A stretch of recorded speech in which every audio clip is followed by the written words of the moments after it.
बावनबीर गावातील दगडफेक प्रकरणी केंद्रीय मंत्री प्रतापराव जाधव यांनी ग्रामस्थांशी साधला संवाद। संग्रामपूर तालुक्यातील बावनबीर गावामध्ये देवीच्या विसर्जन मिरवणुकी दरम्यान झालेल्या दगडफेकीच्या घटनेनंतर केंद्रीय मंत्री प्रतापराव जाधव यांनी आज गावाला भेट देऊन पाहणी केली।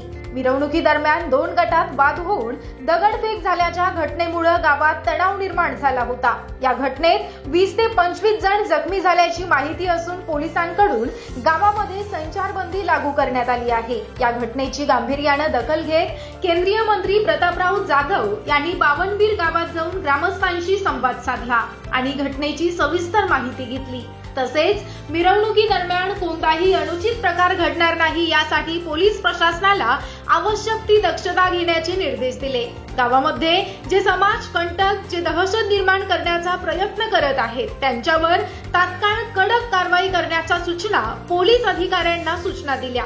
यावेळी बुलढाणा जिल्ह्याचे सहपालकमंत्री संजय सावकारे, अप्पर पोलीस अधीक्षक श्री श्रेणिक लोढा, ठाणेदार चंद्रकांत पाटील, शिवसेना जिल्हा प्रमुख शांताराम दांडे, उपजिल्हा प्रमुख राहुल मारुडे, संतोष दिवरे, तालुका प्रमुख केशव ढोकणे, रामा धारकर, सुनील जुनारे, अजय पारसकर, युवा सेना उपजिल्हा प्रमुख अमोल मोहते, श्री चेतन पाटील घिवे, श्री श्याम अकोटकार यांच्यासह शिवसेना महायुतीचे पदाधिकारी, गावातील नागरिक मोठ्या संख्येने उपस्थित होते।